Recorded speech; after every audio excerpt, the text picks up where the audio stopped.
Welcome to Historical Legacies. Here, we dive into history's most intriguing stories, unraveling mysteries and uncovering truths from the past. Subscribe to join our journey through time's greatest moments. Introduction. Heinrich Himmler was more than just a high-ranking Nazi official. He was the architect of one of history's most systematic and brutal genocides.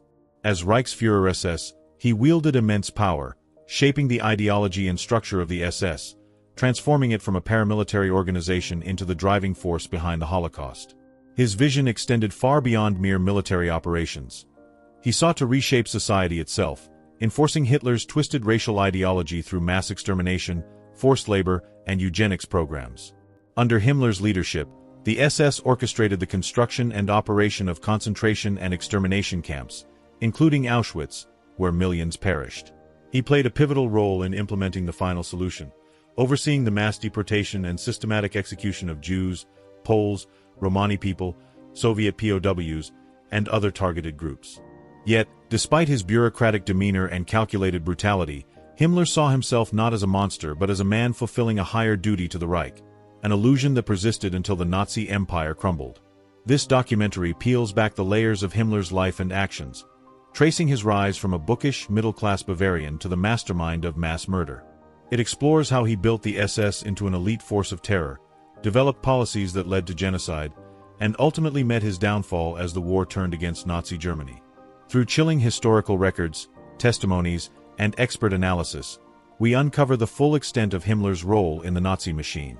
How did an unassuming man become one of history's most ruthless figures? What motivated his unwavering loyalty to Hitler?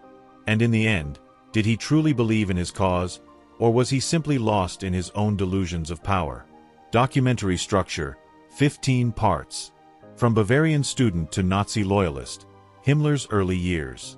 The rise of the SS, Himmler's ascent in Hitler's inner circle. Building an empire. How Himmler transformed the SS into an elite force. The cult of racial purity, Himmler's obsession with eugenics. Kristallnacht and the prelude to genocide, the SS flexes its power. Himmler and the concentration camp system, foundations of mass murder. The final solution, Himmler's role in the Holocaust unfolds. Auschwitz and beyond. The SS implements industrialized killing. Slave labor and the SS economy, Himmler's exploitation of prisoners. The Waffen-SS, Himmler's military ambitions and battlefield role.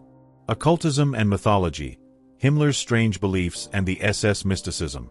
Cracks in the empire, Himmler's doubts and secret negotiations. The fall of the Reich, Himmler's last days in hiding.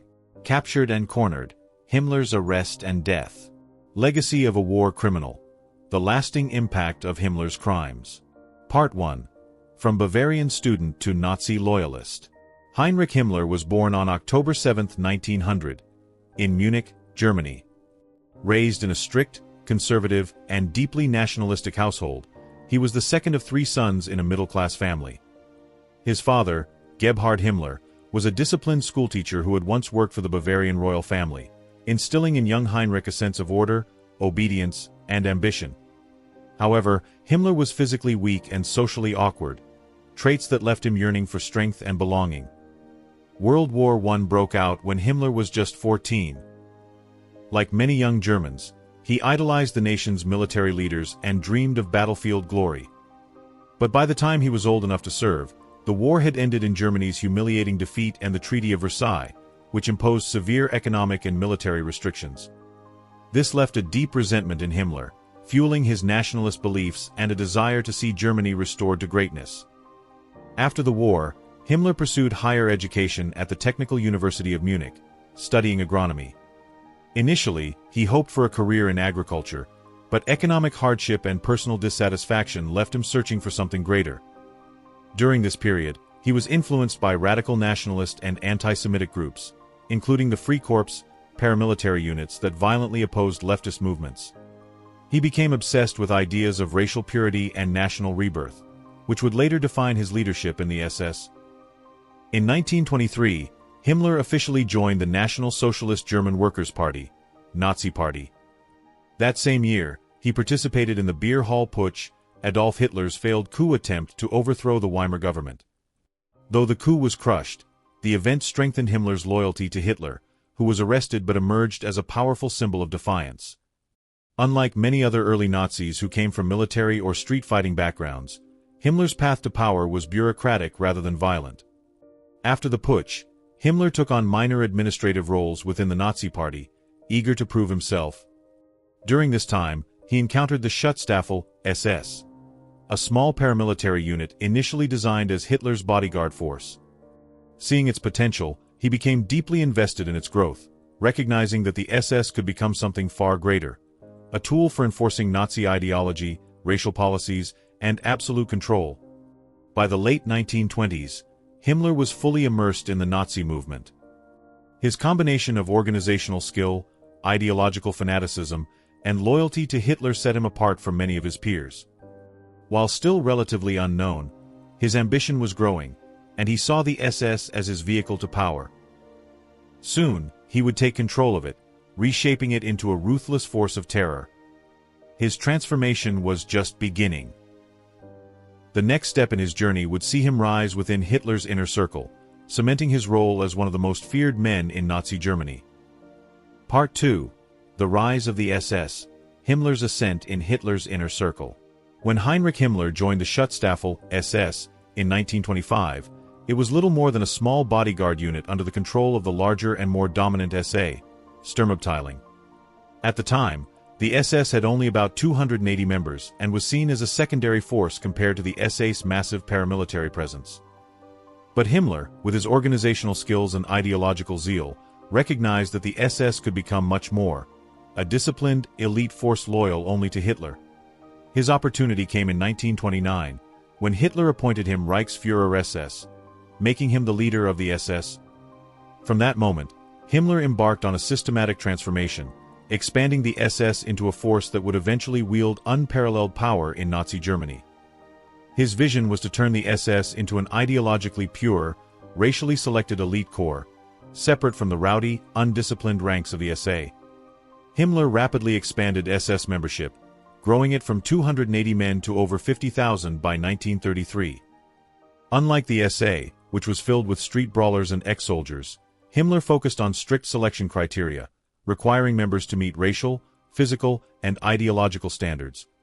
He saw the SS not just as an enforcement unit but as the vanguard of Nazi racial policies, tasked with shaping the future of Germany through racial purity and absolute obedience. However, the SS' growing power put it on a collision course with the SA. The SA, led by Ernst Röhm, was a massive paramilitary organization with over 3 million members by 1934. Röhm had ambitions of turning the SA into Germany's new military, a move that threatened both Hitler's authority and the German army. Himmler saw this as an opportunity to eliminate a rival and elevate the SS status. In June 1934, Himmler, along with his deputy Reinhard Heydrich, helped orchestrate the Night of the Long Knives, a brutal purge in which the SS, acting on Hitler's orders, arrested and executed Röhm and dozens of SA leaders. This event marked a turning point. The SA was crippled, and the SS emerged as the primary force of internal security and ideological enforcement in Nazi Germany. With the SA out of the way, Himmler secured the SS independence, bringing it directly under Hitler's control. This allowed him to expand the SS influence beyond security operations, positioning it as a key instrument of Nazi rule. By 1936, Himmler had also been appointed chief of the German police, further solidifying his authority over the country's law enforcement. He now controlled the Gestapo, secret police, the Kripo, criminal police, and the Ordnungspolizei, regular police, ensuring that all aspects of security and repression were in SS hands. Himmler's ambitions extended far beyond policing. He envisioned the SS as the backbone of a new Nazi society, one that would shape Germany's racial future and implement the regime's most extreme policies. The SS began taking control of concentration camps, which were initially designed for political prisoners but would soon evolve into sites of mass murder. By the late 1930s, Himmler had firmly established himself as one of Hitler's most trusted lieutenants. No longer just an enforcer, he was now an architect of Nazi policies, wielding power over security, intelligence, racial laws, and social engineering. His SS was no longer just a protection unit. It had become the driving force behind Nazi Germany's darkest ambitions. But for Himmler, this was only the beginning. His next step was to turn the SS into a vast empire of terror, shaping every aspect of life in Nazi Germany. In the years to come, he would oversee the creation of a totalitarian police state, laying the foundation for the Holocaust and the horrors of World War II. Part 3. Building an Empire. How Himmler transformed the SS into an elite force. With the SA eliminated and the SS now directly under Hitler's command, Heinrich Himmler saw an opportunity to expand his power beyond security and military protection. No longer just a bodyguard unit, the SS was becoming an elite force that controlled Germany's security, racial policies, economy, and even military operations. Himmler was not content with just enforcing Nazi ideology. He wanted to reshape German society entirely, using the SS as the foundation of Hitler's vision for the future. One of his most critical moves came in 1936, when he was appointed chief of the German police, giving him full authority over law enforcement throughout the Reich. This was a major turning point. The Gestapo, secret police, Kripo, criminal police, and Ordnungspolizei, regular police, were all merged under SS control, making Himmler the undisputed master of internal security. He now had the power to arrest, interrogate, and eliminate anyone deemed a threat to Nazi rule, further strengthening his grip over Germany. But Himmler's ambitions went beyond policing. He envisioned the SS as the core of a racially pure society, responsible for identifying, selecting, and breeding the future Aryan elite. He introduced strict racial selection criteria for SS members, requiring proof of pure Aryan ancestry and even regulating marriages to ensure racial purity. His Lebensborn program, launched in 1935, aimed to promote selective breeding among racially pure Germans, reinforcing his twisted vision of a genetically superior Nazi elite. At the same time, the SS was expanding its economic empire, gaining control over forced labor operations and industries that would fuel Nazi expansion. Himmler saw economic independence as crucial for the SS long-term survival, leading to the establishment of SS-owned industries in construction, agriculture, and arms production. These enterprises relied heavily on slave labor from concentration camps, where prisoners were forced to work under inhuman conditions for the benefit of the SS. By the late 1930s, tens of thousands of prisoners were being exploited, and the SS was becoming a powerful economic force within Nazi Germany. As Himmler's power grew, so did the SS influence in Nazi military affairs. In 1939, he officially established the Waffen-SS, a military branch that would eventually grow into a full-scale fighting force rivaling the regular German army, Wehrmacht. Himmler saw this as a way to extend SS ideology into the battlefield, ensuring that the most loyal and racially pure soldiers would fight for Hitler's cause. While still subordinate to the Wehrmacht in the early years, the Waffen-SS quickly gained prominence and was soon leading major military operations across Europe. By the eve of World War II, Himmler had transformed the SS into one of the most powerful institutions in Nazi Germany. It controlled internal security, racial policies, forced labor, economic enterprises, and military operations, all while remaining completely loyal to Hitler alone. Yet, this was only the foundation of what was to come. Himmler was preparing to take his racial ambitions even further, using eugenics and pseudoscience to justify mass sterilization, racial cleansing, and ultimately, genocide. As the war approached, his vision would escalate from selective breeding to systematic extermination, marking the beginning of the most horrific phase of Nazi rule. Part 4. The Cult of Racial Purity. Himmler's Obsession with Eugenics. Heinrich Himmler's obsession with racial purity was more than just a policy. It was a personal belief system that would drive many of the most horrific atrocities of the Nazi regime.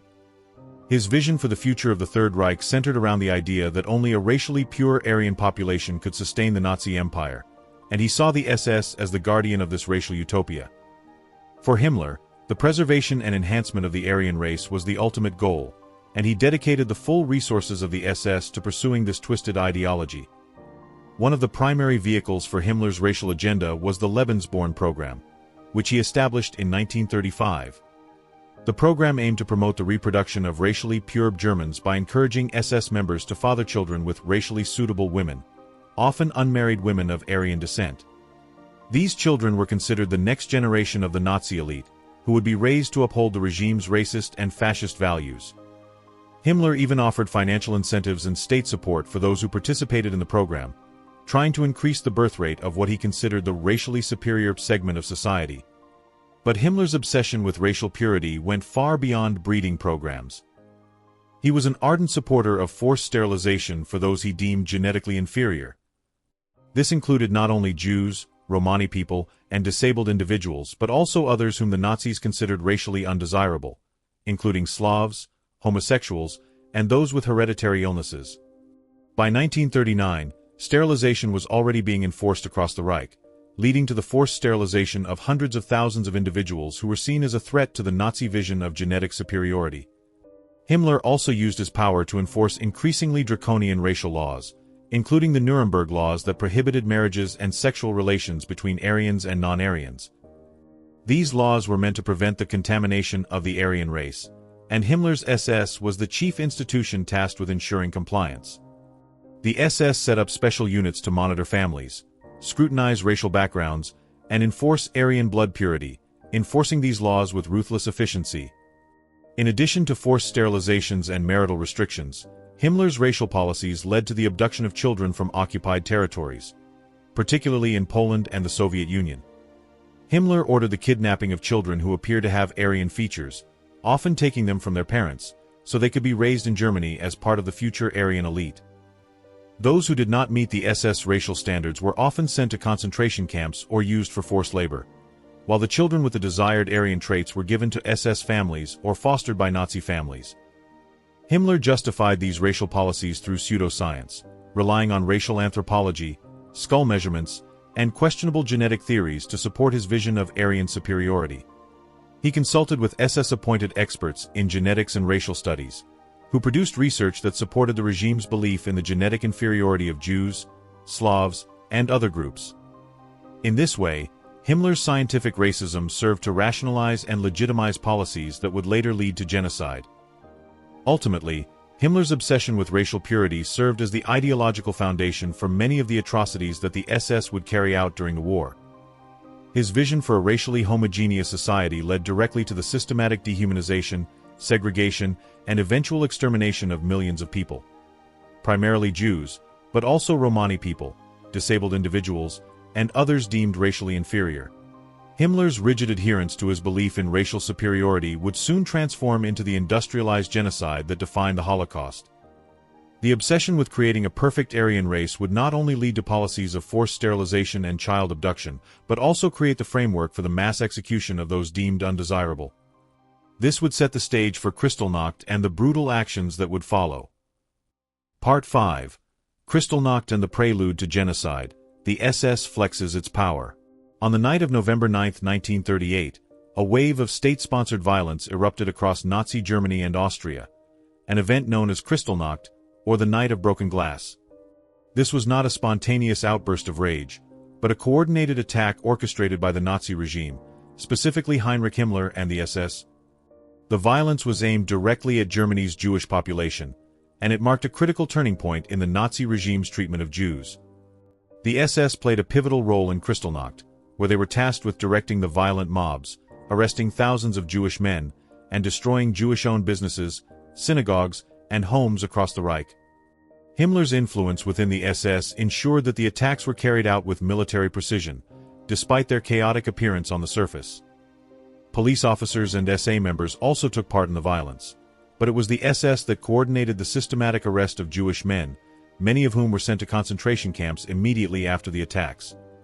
This night of violence was a clear escalation in the Nazis' long-standing anti-Semitic policies, which had previously focused on exclusion and discrimination. Kristallnacht marked a shift toward open, violent persecution, signaling that the Nazis were preparing to escalate their efforts toward a more systematic annihilation of the Jewish people. The destruction of Jewish businesses, homes, and synagogues was not merely an attack on property.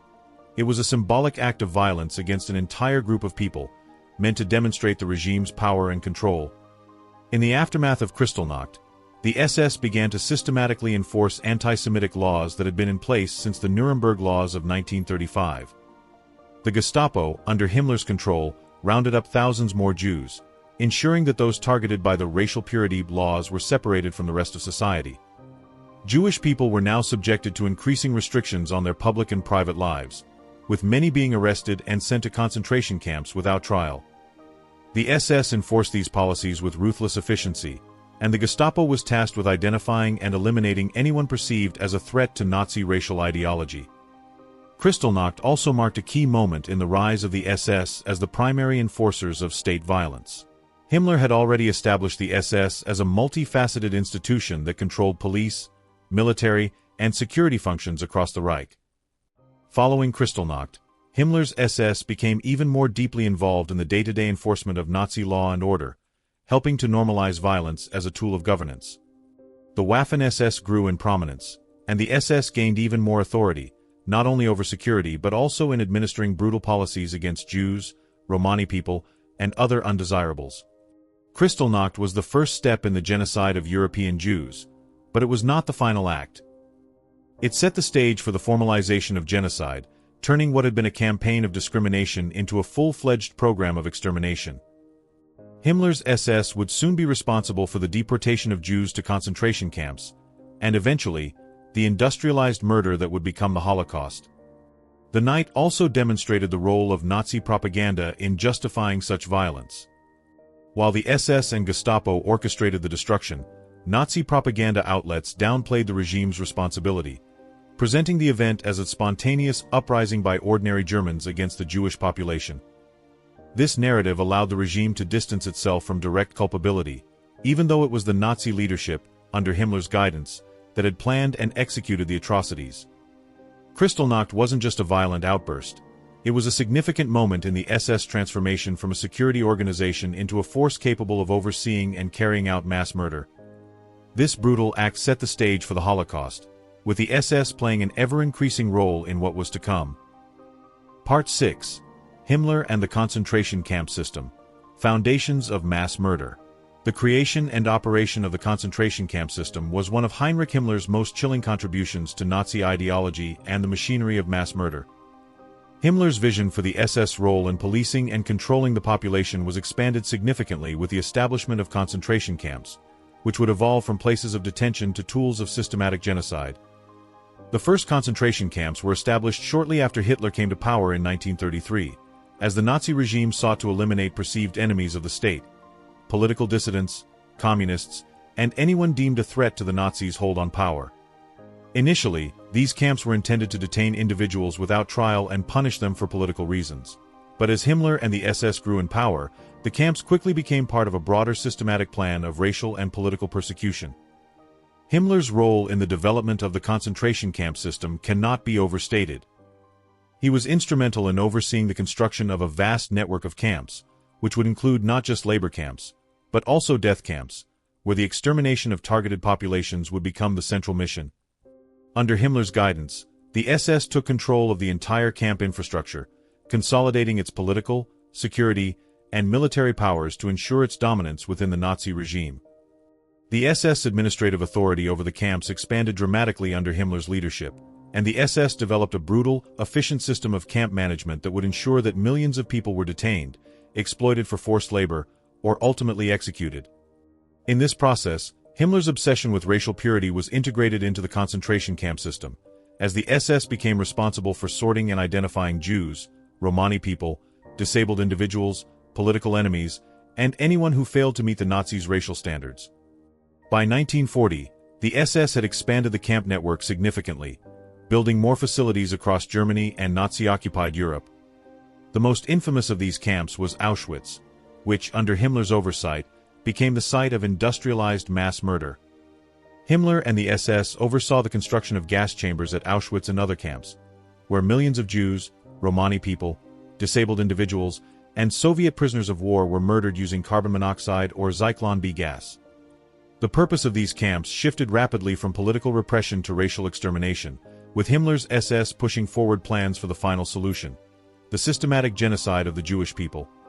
At the heart of this genocidal process was the development of extermination camps like Auschwitz, Sobibor, Treblinka, and Belzec, where SS officers and camp guards were tasked with carrying out the mass killing of Jews and other undesirable populations. By 1941, the concentration camps had become a key component of the final solution, a euphemistic term for the plan to exterminate the Jewish people. Himmler and the SS implemented a bureaucratic, industrial process of mass murder, in which Jews were rounded up from across Europe, deported to concentration camps, and systematically killed. These death camps were designed specifically for rapid, efficient extermination, employing a level of organization and precision that was horrifying in its cold calculation. The role of forced labor in the concentration camp system cannot be ignored, as prisoners were often forced to work in dangerous, grueling conditions, either until they died of exhaustion or were executed upon completion of their labor assignments. Himmler's SS used forced labor not only to fuel the German war effort but also to exploit the labor of those they considered subhuman, using concentration camps as factories for slave labor. The concentration camps became a symbol of the SS power to control, terrorize, and exterminate entire populations under the guise of military necessity and racial purification. Himmler's creation of these institutions gave the SS the means to execute the Nazi vision of a racially pure Aryan state, with millions of victims being eliminated in the camps over the course of the war. Himmler's direct involvement in the development and operation of the concentration camp system was not just an administrative function. It was a driving force behind the Holocaust and a key part of his role in engineering genocide on an unprecedented scale. The SS would continue to operate and expand this system, with Himmler at the helm, until the final days of the war, overseeing the destruction of entire communities. Part 7. The Final Solution. Himmler's role in the Holocaust unfolds. In January 1942, the Wannsee Conference solidified one of the most horrifying and systematic plans for genocide in history: the Final Solution. This plan, devised by senior Nazi officials including Heinrich Himmler, sought to annihilate the Jewish population of Europe, marking a transition from earlier policies of discrimination, forced labor, and ghettoization to an unprecedented program of industrialized mass murder. Under Himmler's oversight, the SS became the driving force behind the Final Solution, playing a central role in organizing and executing the deportation, enslavement, and extermination of millions of people across Nazi-occupied Europe. The role Himmler played in the implementation of the Final Solution was far-reaching and all-encompassing. As Reichsführer-SS, he had direct control over the operations of the SS and Gestapo, and under his leadership, the SS not only oversaw the creation of the extermination camps but also developed highly efficient methods to carry out genocide. Himmler's goal was to purge Europe of undesirables and create a racially pure Aryan state, seeing the mass extermination of Jews and other groups as a necessary step in achieving this vision. One of the most chilling aspects of Himmler's role was his insistence on making the killing process scientific and industrial. Himmler's SS transformed death into a mechanized process, with gas chambers, crematoria, and mobile killing units being introduced to maximize the efficiency of mass executions. Under Himmler's direction, the SS refined the methods of murder at camps like Auschwitz, Treblinka, Sobibor, and Belzec, using Zyklon B gas to systematically exterminate millions of Jews, Romani people, disabled individuals, and Soviet prisoners of war.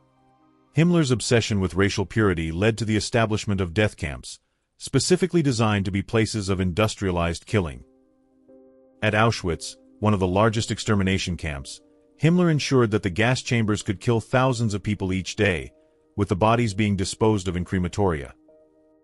Himmler's SS were directly responsible for overseeing the construction of these killing mechanisms, ensuring that the execution of the Final Solution was executed without interruption. In addition to the operation of the death camps, Himmler's SS also oversaw the deportation of Jews and other targeted groups from ghettos and occupied territories to these extermination camps. This process was not simply about transportation. It was designed to break down the humanity of the victims at every step. Jews were packed into cattle cars, enduring brutal conditions on the journey to their deaths, where most would be murdered upon arrival or forced into slave labor before their eventual execution. The SS Einsatzgruppen, mobile killing units, were also used to carry out mass shootings in the Eastern Territories, especially in the Soviet Union. Himmler's role also extended to the dehumanization and deportation of Jews. He oversaw the implementation of ghettos, like the infamous Warsaw Ghetto, where Jews were forced to live in inhumane conditions before being rounded up and sent to death camps. His SS even orchestrated death marches in the final years of the war, where prisoners were forced to march for miles through the snow, starving and dying along the way, only to be executed or worked to death in labor camps until their bodies were exhausted and broken. Despite the overwhelming atrocities he orchestrated, Himmler believed that he was fulfilling a higher purpose, convinced that he was protecting the Aryan race and eradicating a threat to Nazi Germany's future. This delusional sense of duty fueled his participation in the final solution, as he attempted to justify the massacre of millions as a necessary sacrifice for the greater good of the Reich. Himmler's faith in his mission remained steadfast, and he saw himself as a righteous servant of Hitler's will, even as the bodies of the victims piled up across Europe. The SS role under Himmler's leadership continued to evolve throughout the war, and the atrocities carried out by his forces were done with ruthless precision and uncompromising dedication. Himmler's bureaucratic approach to genocide allowed him to view these murders as mere logistical operations, devoid of any moral consideration.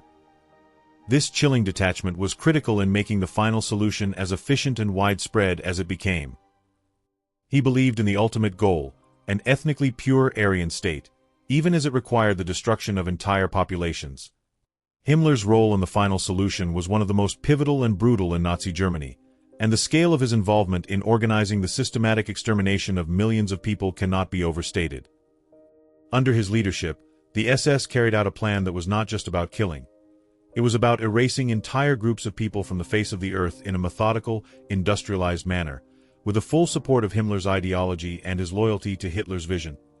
Part 8, Auschwitz and Beyond. The SS implements industrialized killing. By the time the Nazi regime reached its most brutal phase during the early 1940s, Heinrich Himmler and the SS had perfected the industrialized killing process at Auschwitz, the largest death camp in the Holocaust. Himmler's vision was one of efficiency in genocide, where mass murder became as systematic as any factory line. The Nazis had turned Auschwitz into not just a concentration camp, but a killing factory, one that could exterminate thousands of people every day with chilling precision. The scale of extermination reached unprecedented levels, as the camp became a hub for the final solution, where mass executions and forced labor were carried out on an industrial scale. The mechanization of murder became central to Himmler's genocidal agenda. Gas chambers and crematoria were constructed to handle large numbers of victims, a horrifying demonstration of the Nazi regime's ability to make genocide a logistical operation. The gas chambers in Auschwitz were capable of killing hundreds of people at once, with the dead being quickly disposed of in crematoria designed to handle the bodies of thousands. This industrialized approach to killing was a key part of Himmler's effort to ensure that the final solution could be carried out on a massive scale, without interruption or delay. Under Himmler's supervision, the SS perfected the techniques that allowed them to kill and dispose of the bodies with the efficiency of a factory assembly line, making Auschwitz a symbol of industrialized death. Beyond extermination, Himmler and the SS also relied heavily on forced labor from the victims of Auschwitz. Prisoners were put to work in the war economy, where they were exploited for construction projects and munitions factories. The IG Farben factory, built within Auschwitz's confines, relied on the forced labor of prisoners to produce synthetic rubber and fuel for the Nazi war effort. This exploitation of human lives was not merely about survival or military gain. It was a core part of the SS strategy to extract value from its prisoners before they were exterminated. Himmler's vision extended beyond mass murder to the utilization of labor in furtherance of the Nazi war effort, making Auschwitz and other death camps dual-purpose sites for extermination and economic exploitation. The psychological conditioning of the SS personnel was equally crucial to Himmler's genocidal system. As the head of the SS, Himmler was deeply involved in creating an environment where the SS officers could carry out atrocities without moral conflict. He pushed for the dehumanization of their victims, conditioning the officers to view them not as human beings but as objects to be disposed of. This psychological manipulation ensured that the officers could execute their orders with cold detachment, often exploiting their beliefs in racial superiority to justify the atrocities they carried out. Himmler even offered incentives to SS personnel who demonstrated loyalty and efficiency in executing the final solution, creating a culture of impunity that permeated the SS from top to bottom. Despite the monumental scale of these operations, Himmler maintained that the SS was fulfilling a higher mission. He believed that the destruction of the Jewish population and other undesirable groups was a necessary step in creating a racially pure Aryan state. Himmler's ideology, rooted in pseudo-scientific racism, drove him to see his actions not as crimes, but as an expression of national destiny. This twisted sense of duty kept him unwavering in his dedication to the final solution, regardless of the unimaginable suffering it caused across Europe. In Auschwitz and beyond, The SS not only implemented a mechanized system of killing but also enforced forced labor programs that kept the wheels of Nazi industry turning. Himmler's obsession with racial purity and his role in overseeing the dehumanization of his victims left an indelible mark on the history of the Holocaust. His personal involvement in the day-to-day operations of the death camps, his unflinching loyalty to Hitler's vision, and his ability to ensure the psychological conditioning of his officers all contributed to the unparalleled scale of the atrocities carried out under his leadership. Auschwitz was not just a camp. It was a symbol of the Nazi regime's capacity for industrialized, bureaucratic murder, and Himmler was its architect. Part 9. Slave Labor and the SS Economy. Himmler's exploitation of prisoners. In the heart of the Nazi war economy, Heinrich Himmler and the SS turned the exploitation of prisoners into a driving force behind the Third Reich's industrial machine. Himmler saw forced labor as more than just a tool for survival. It was an essential resource in fueling the military and economic strength of Nazi Germany. The concentration camps, particularly Auschwitz, became key sites where the SS not only carried out genocide but also harnessed the labor of prisoners for the war effort, building infrastructure, munitions factories, and other critical supplies. These prisoners were subjected to inhumane conditions, pushed to their physical limits, and used as a slave labor force to support the Nazi regime's expansion and militarization. One of the most notorious collaborations between the SS and the war economy was the partnership with IG Farben, a German chemical conglomerate that benefited immensely from the use of forced labor. IG Farben built a synthetic rubber and fuel production facility in Auschwitz, relying on the forced labor of prisoners to work long hours under grueling conditions. This arrangement allowed IG Farben to produce war materials crucial to Nazi military operations, such as synthetic fuel for tanks and aircraft, while keeping costs low by exploiting human labor. The SS, under Himmler's leadership, provided prisoners from the camps, where they were used as free labor to fuel this war production machine. IG Farben's connection to Auschwitz demonstrated the intersection of economic greed and genocide, as the company profited from both the exploitation of workers and the mass murder of those who were no longer seen as profitable. Auschwitz and other similar camps were not simply sites of extermination, they were integrated into the Nazi war economy. Prisoners who were not selected for immediate death were forced to work in munitions factories, construction projects, and even in mining operations that supported the war effort. The SS pushed these individuals beyond their limits, ensuring that they would either contribute to the Nazi cause or be worked to death. This exploitation was designed to maximize profits for the Nazi regime, while minimizing any form of cost or humanity. Laborers were often subjected to dehumanizing conditions, with little food or medical care, making it highly likely they would either die from exhaustion, disease, or brutal treatment before they could be of any further use. Himmler's role in this system was pivotal. He actively ensured that the use of forced labor was as efficient as possible, making sure that each prisoner, regardless of their health or condition, was forced to work until they were no longer capable. He understood that the Nazi war economy required the exploitation of labor, and he made it a cornerstone of his leadership in the SS. By tying the SS economic operations to the war machine, Himmler cemented the Nazis' reliance on forced labor as a major part of their totalitarian structure. The prisoners were treated as mere commodities, exploited and discarded when they were no longer useful. This system allowed the SS to extract every ounce of value from their victims, reducing them to nothing more than instruments in the larger scheme of Nazi aggression. The use of forced labor also became an integral part of the SS efforts to sustain the military machine. Prisoners were not only used for factory work.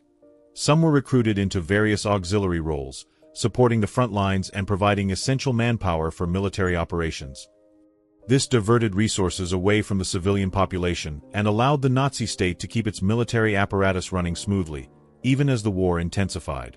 It also made the use of slave labor an inextricable part of the Nazi war effort, turning the exploitation of human lives into a key pillar of the military-industrial complex. The moral implications of this system were staggering. The SS and the Nazi regime's disregard for human life was made apparent in their treatment of prisoners. The forced labor system reduced people to little more than cogs in a machine, and their deaths were viewed as inconsequential as long as they served their purpose. Prisoners were subjected to horrendous conditions where they were worked to death, starved, and abused until they were no longer able to contribute. The exploitation of prisoners in this way was not only an economic calculation, but it also reflected the Nazi regime's utter dehumanization of its victims.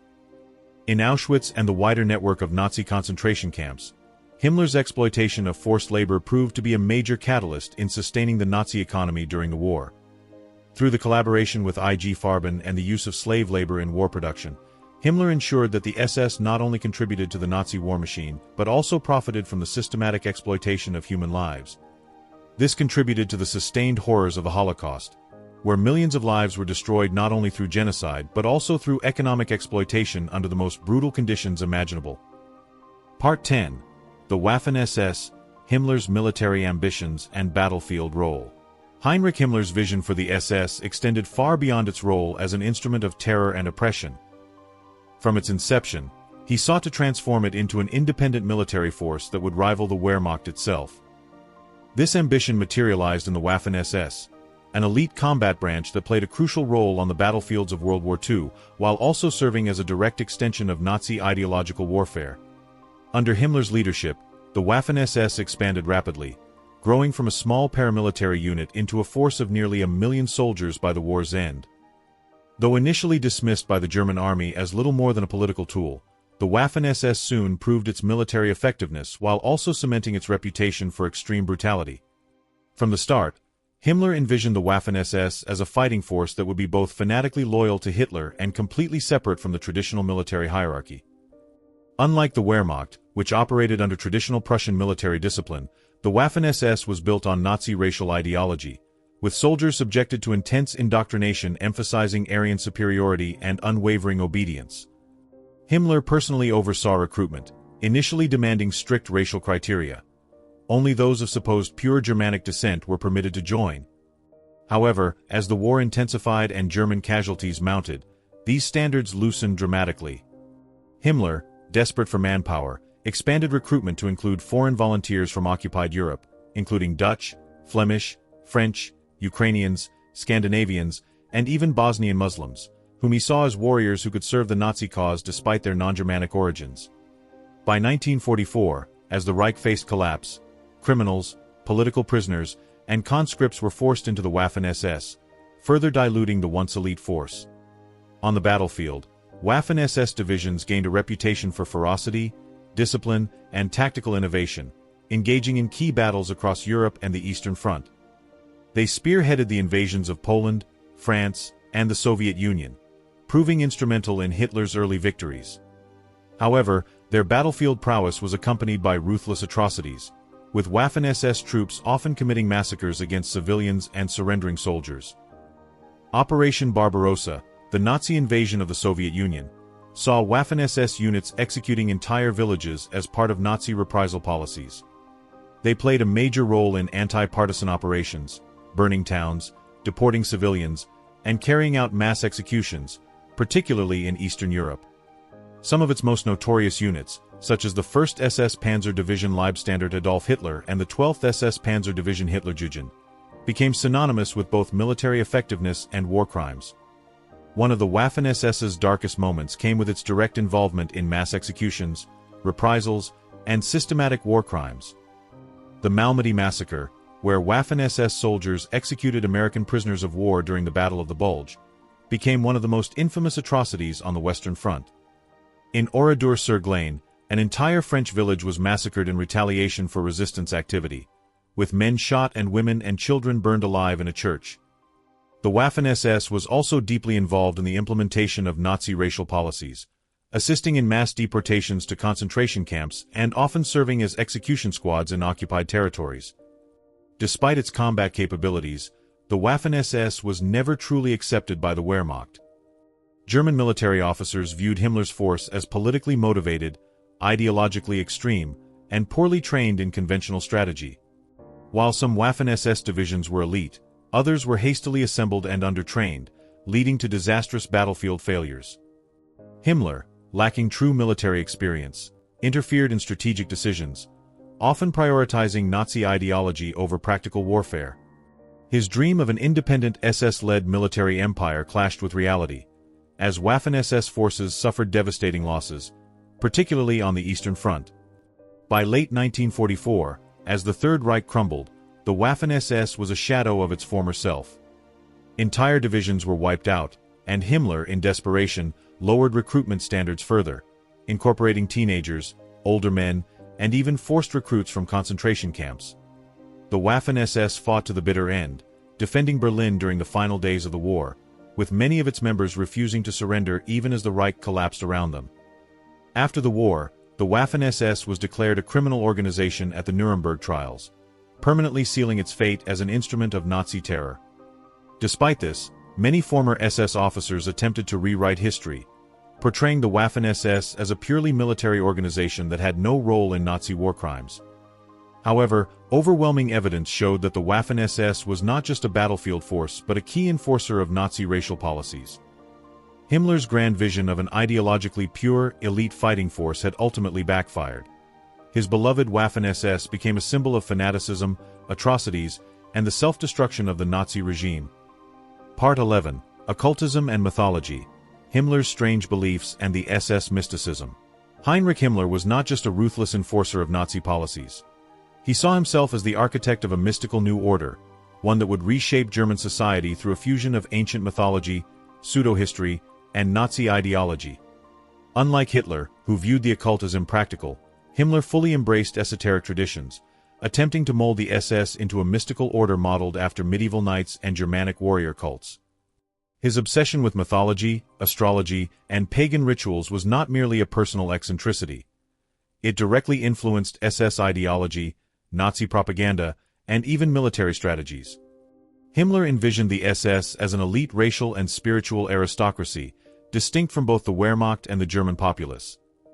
He structured it as a pseudo-religious order, with members undergoing ritualistic initiations that emphasized not just loyalty to Hitler but a deeper connection to an imagined Aryan destiny. Marriage within the SS was treated as a sacred racial duty, with couples pledging allegiance not just to each other but to the Nazi cause. Christianity, which Himmler saw as a weakening influence of Jewish origin, was gradually sidelined in favor of pagan traditions, sun worship, and Germanic folklore. Even Christmas was rebranded as Yule, celebrated with SS runic symbols and fire ceremonies. To reinforce his ideological vision, Himmler transformed Wilsberg Castle into the spiritual headquarters of the SS, shaping it into a center for mystical ceremonies and ideological training.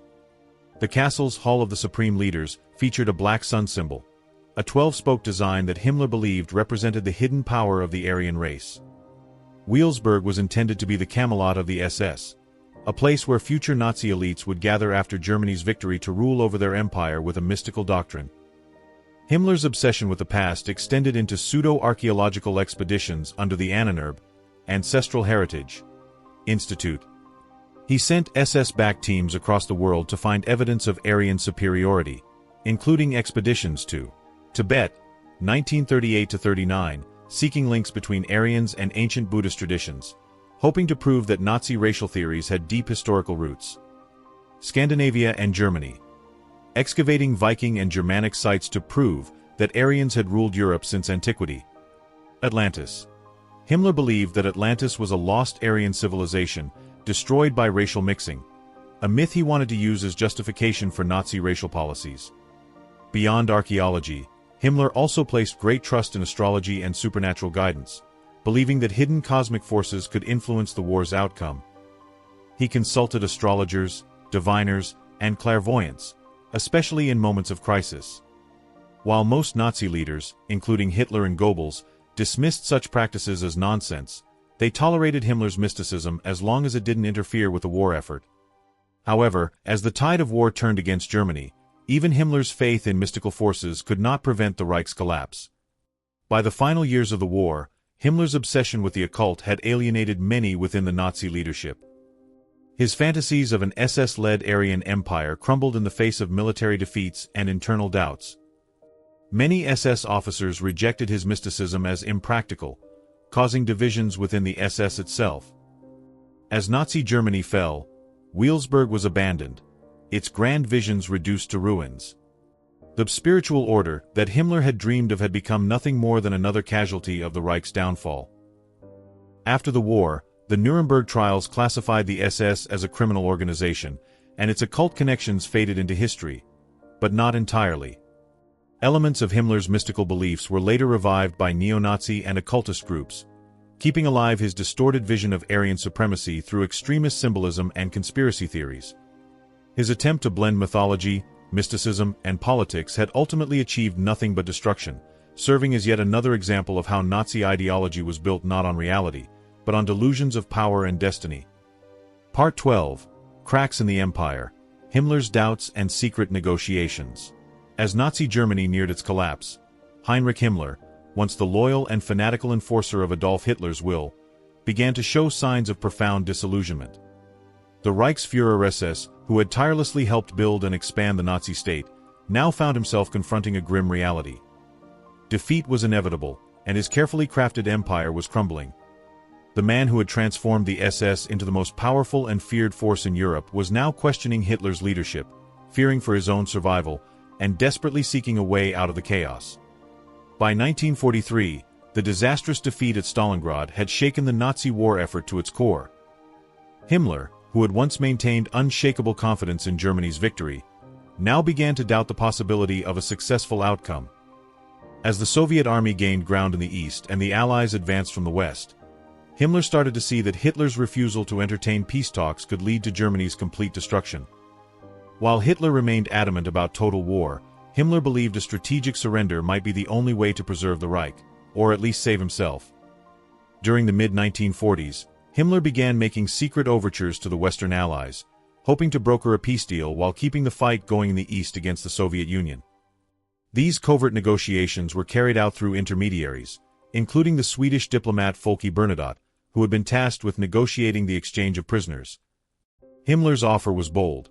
He proposed a surrender to the Western Allies in exchange for the continuation of the war against the Soviet Union, hoping that this might preserve the Nazi leadership, with Himmler himself potentially taking a central role in any post-war government. But these overtures were met with cold rejection from the Allies, who saw Himmler not as a potential ally but as one of the key architects of Nazi atrocities, particularly the Holocaust. Himmler's desperate attempt at survival was seen for what it was: a self-serving ploy to maintain his own power at the expense of millions of lives. In the wake of these failed negotiations, Himmler began to actively distance himself from the crimes of the Nazi regime. Aware that Germany was losing the war and the truth about the Holocaust was becoming more difficult to conceal, Himmler began to issue orders to destroy the evidence of the atrocities, including the systematic destruction of concentration camps and death camp records. His feigned ignorance about the final solution and his claim that he had been merely following orders was a desperate attempt to cover his tracks and absolve himself of responsibility for the genocide that had unfolded under his watch. Himmler even went so far as to claim he had been unaware of the true extent of the death camps, despite having personally overseen many of the operations. An outrageous falsehood that only deepened his hypocrisy. By April 1945, Himmler's duplicity and betrayal of Hitler were exposed. Hitler, enraged at Himmler's secret peace overtures, saw him as a traitor, an enemy within his inner circle. The Führer, who had once trusted Himmler implicitly, stripped him of all positions of power, ordered his arrest, and declared him a pariah within the Nazi regime. Himmler, once the second most powerful man in Nazi Germany, was now a fugitive, abandoned by the very SS he had built. His SS officers, once loyal to him without question, now saw him as weak and treacherous. Many of them disowned him, turning their allegiance back to Hitler, leaving Himmler to navigate the war's final days alone. The collapse of Himmler's authority was swift and unforgiving. His desperate attempts at peace, his efforts to distance himself from the atrocities, and his ultimate betrayal of Hitler left him isolated and vulnerable. As the Allies closed in on Germany, Himmler realized that his fate was sealed. The empire he had helped build, an empire founded on terror, lies, and delusions of racial supremacy, was crumbling, and he had no one left to turn to. His final days were marked by uncertainty and fear, with Himmler retreating into the shadows as the Third Reich burned to the ground. In the end, Himmler's efforts to secure his own survival failed, and his delusions of power and destiny crumbled along with the Nazi regime. Even in defeat, however, Himmler's legacy as one of history's most infamous war criminals remained intact. His attempt to betray Hitler and broker peace, while hoping to save himself and his SS, only served to demonstrate the depths of his self-serving ambition and moral corruption, leaving him as yet another tragic example of the destruction wrought by Nazi ideology. Part 13. The Fall of the Reich. Himmler's Last Days in Hiding. As the Nazi regime crumbled under the relentless pressure of the Allied forces, Heinrich Himmler, once a towering figure of terror, found himself reduced to a fugitive. April 1945 marked the beginning of the end for Himmler and the Nazis. Himmler, stripped of his power and betrayed by the very regime he helped build, began his desperate attempt to escape the imminent collapse of the Third Reich. With the Soviet forces advancing from the east and the Allied forces closing in from the west, the Nazi leadership scattered, each officer scrambling to save themselves, some even attempting to blend into the chaos and avoid capture. Himmler, who had once been the embodiment of order and discipline, found himself hiding among the very ruins he had helped create. As the war neared its final days, Himmler attempted to disguise his identity and flee Berlin with the hope of either evading capture or finding a way to negotiate his safety with the Allies. In a final futile attempt to escape justice, Himmler adopted a false identity, shedding his SS uniform for civilian clothes and even shaving his head to avoid being recognized.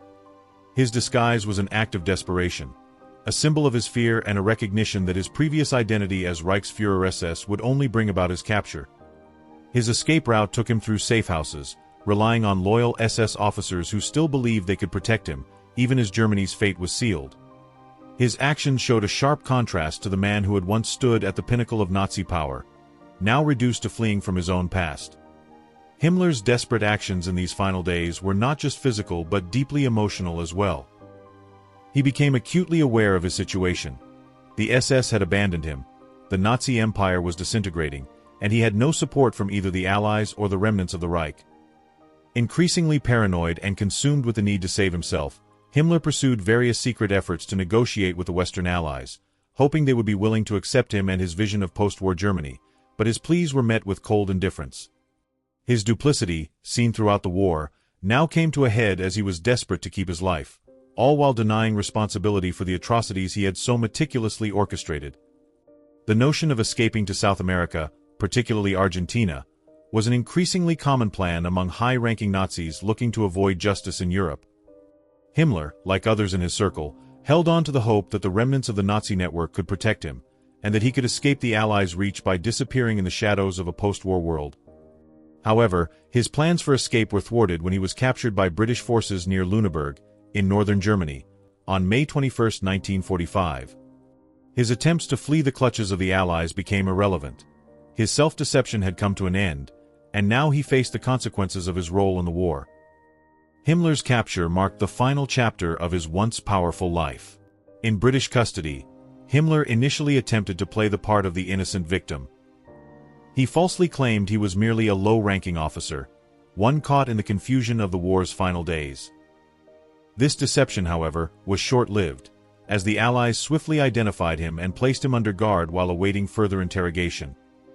Despite his evasive tactics and attempts to minimize his involvement in the atrocities of the Holocaust, Himmler's ultimate fate was sealed. His arrest did not bring the sense of relief one might expect for a man who had once commanded the deaths of millions. Instead, it was the tragic end of a man who, in his last moments, was clinging to delusions of power and self-preservation. Himmler's final act of defiance was a futile attempt to escape justice, a stark reminder of the moral bankruptcy that had defined his leadership of the SS. As the once feared Reichsführer-SS, the architect of genocide, faced the inevitability of his capture, he became a symbol of the futility of Nazi ideology, a desperate man who had orchestrated mass murder but ultimately fell victim to his own crimes. After his capture, Himmler was placed under guard while awaiting interrogation.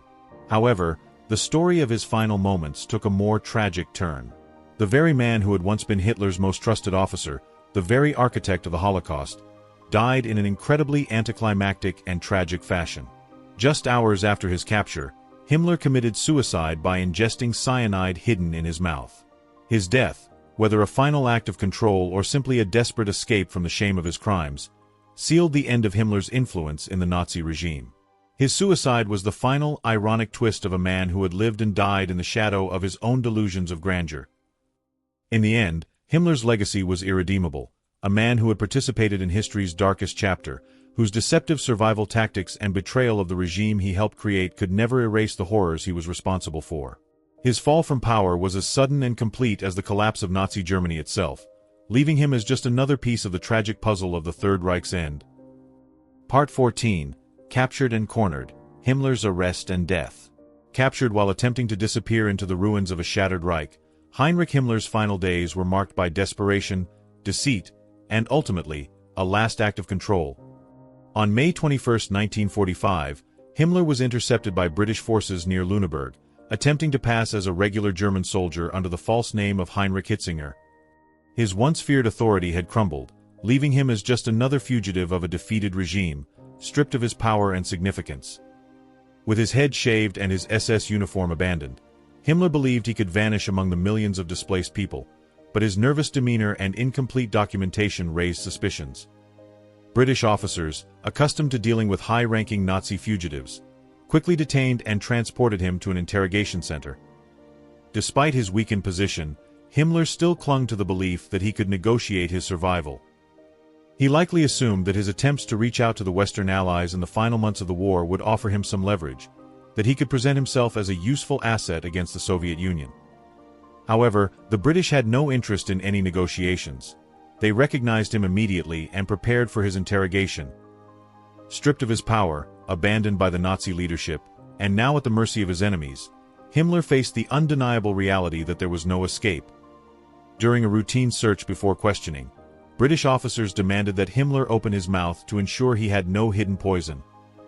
In a swift and deliberate motion, Himmler bit down on a cyanide capsule concealed in his mouth, the same method used by several high-ranking Nazi officials to escape justice. Within moments, he collapsed, convulsing violently as the poison took effect. British officers scrambled to save him, attempting to induce vomiting and remove the toxin, but it was futile. Within minutes, Heinrich Himmler was dead. His suicide was not just an act of desperation but a final display of control, a man who had commanded the deaths of millions now choosing the terms of his own demise rather than facing trial. His captors were left stunned and frustrated, denied the opportunity to interrogate one of the most powerful figures of the Nazi regime. Himmler's knowledge of the Holocaust, the SS, and secret Nazi operations could have been invaluable in exposing the full scope of the Third Reich's crimes. His death robbed the Allies of a chance to confront him with his atrocities, to hear him answer for the genocide he had orchestrated. Unlike the Nuremberg trials, where Nazi leaders were forced to face the world's judgment, Himmler slipped away, taking his secrets with him. His final act echoed the cowardice of other top Nazis who chose death over accountability, unwilling to face the consequences of their actions. Himmler's body was buried in an unmarked grave in a secret location, ensuring that no shrine or martyrdom could emerge from his death. The man who once envisioned an SS empire lasting 1,000 years was now reduced to an anonymous burial, a nameless footnote in the ruins of Nazi Germany. In the end, the Reichsführer-SS, the architect of mass murder, the man who enforced Hitler's darkest visions, met his fate not in battle or before a judge, but alone, choking on the poison of his own making. Part 15. Legacy of a War Criminal. The lasting impact of Himmler's crimes. Heinrich Himmler's death did not erase the horrors he unleashed upon the world. As the architect of the SS and the chief enforcer of the final solution, his policies led to the deaths of millions, leaving behind a legacy of genocide, terror, and unprecedented brutality. Though he evaded trial through suicide, his name became synonymous with the cold, bureaucratic execution of mass murder.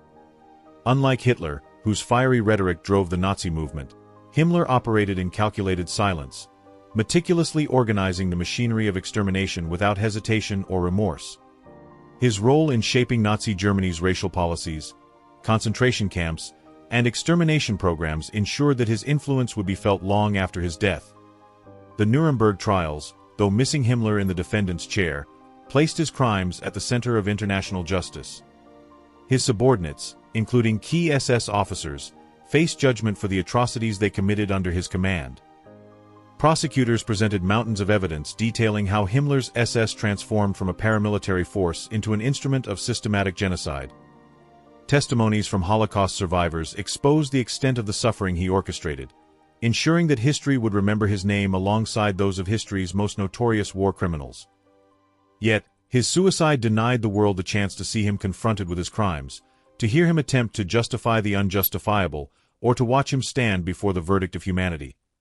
Beyond the trials, Himmler's legacy shaped the post-war world in profound ways. His role in the Holocaust directly contributed to the formation of international laws against genocide, war crimes, and crimes against humanity. The horrors perpetrated under his leadership led to the establishment of the Genocide Convention and the Universal Declaration of Human Rights, ensuring that such atrocities would never be legally justified again. His creation of the SS as an elite force of terror remains a lasting symbol of state-sponsored brutality, a warning of what happens when ideology overrides morality. In Germany, denazification efforts sought to dismantle the structures he built, removing SS ideology from public institutions and preventing its resurgence. Yet, the shadow of Himmler's influence lingers in the darkest corners of extremism.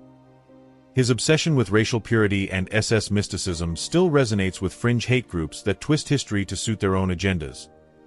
Historians continue to analyze how an unremarkable man, once a bookish Bavarian student, became one of history's most ruthless figures. His meticulous, almost bureaucratic approach to mass murder forces a deep reckoning with the nature of evil.